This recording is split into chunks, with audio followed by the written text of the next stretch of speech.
Masukan Ketua Komisi 2 DPR Republik Indonesia agar sosialisasi pemilu dilakukan langsung ke kampung-kampung dengan melibatkan tokoh agama dan tokoh masyarakat mendapat apresiasi dari Bawaslu Kalimantan Selatan. Pendekatan tersebut akan diadopsi pada program Bawaslu di tahun 2026 mendatang.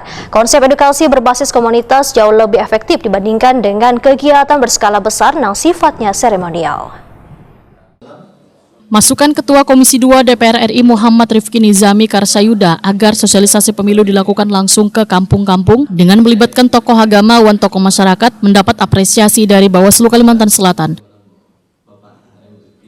Ketua Bawaslu Kalimantan Selatan Aris Mardiono waitakon di Prima TV usai rapat koordinasi pembinaan dan penguatan kelembagaan yang diselenggarakan di Hotel Harper Jalan Es Parman Banjarmasin Barat besukan Jumat 12 September 2025 memadahkan pendekatan tersebut akan diadopsi pada program Bawaslu di tahun 2026 mendatang. Konsep edukasi berbasis komunitas jauh lebih efektif dibanding kegiatan berskala besar yang sifatnya seremonial. Aris Mardiono menambahkan Bawaslu Kalimantan Selatan sebelumnya telah melaksanakan program forum warga namun dengan intensitas terbatas karena keterbatasan anggaran. Usulan agar pendidikan politik dilakukan hingga ke tingkat RT, kelurahan, dan desa bersama tokoh agama maupun tokoh warga akan memperkuat kesadaran warga terhadap arti penting pemilu.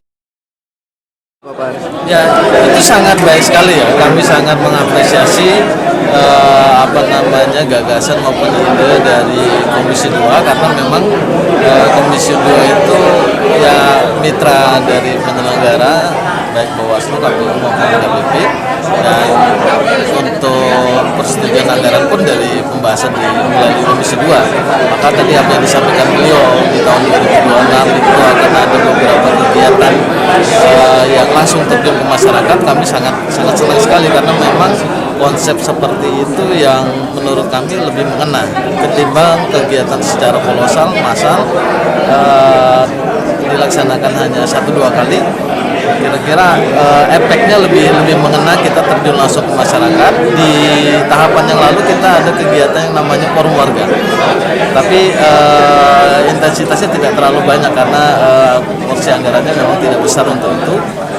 Kalau tadi disampaikan oleh Ketua Komisi 2 bahkan ada sampai ke tingkat RT, kelurahan, desa dilaksanakan bersama dengan tokoh agama, tokoh masyarakat, itu sangat baik sekali karena kerja-kerja edukasi atau pendidikan politik kepada masyarakat itu tidak bisa dilaksanakan hanya pada saat. Kepala Sekretariat Bawaslu Kalimantan Selatan, Teuku Dasyakusuma Putra menyatakan pihaknya siap mendukung penuh pola pendekatan baru tersebut. Pengemasan program sangatlah penting agar dapat menjangkau semua level warga terutama di tingkat akar rumput. Dalam hal dengan konsep partisipasi pengawasan ini ya, ini kan merupakan program dari pusat ya, dari Komisi 2 ya. Kita mensupport, tapi memang tadi disampaikan bahwa ada kemasan bentuk yang lain ya. Mungkin nanti polanya mungkin tetap sama, tapi kan saya pikir tadi yang disampaikan tadi untuk dapat menyentuh semua level, tidak hanya di level provinsi dan kabupaten, tapi juga pada level di tingkat desa atau kelurahan itu kan cukup bagus. Artinya pendidikan partisipatif politik itu kan tidak hanya pada level di atas, tapi juga menyentuh pada level di bawah.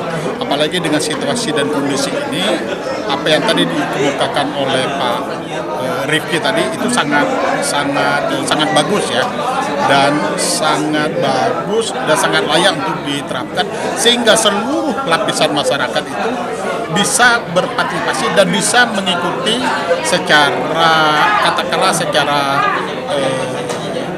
pencerahannya terhadap pendidikan politik.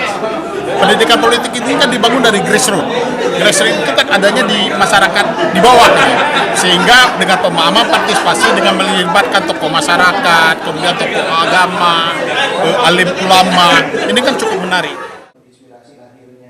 Teuku Dasyakusuma Putra berharap melalui terjun langsung ke komunitas kampung, maka dapat meningkatkan partisipasi politik yang sehat dan berintegritas, sekaligus memperkuat legitimasi demokrasi di daerah.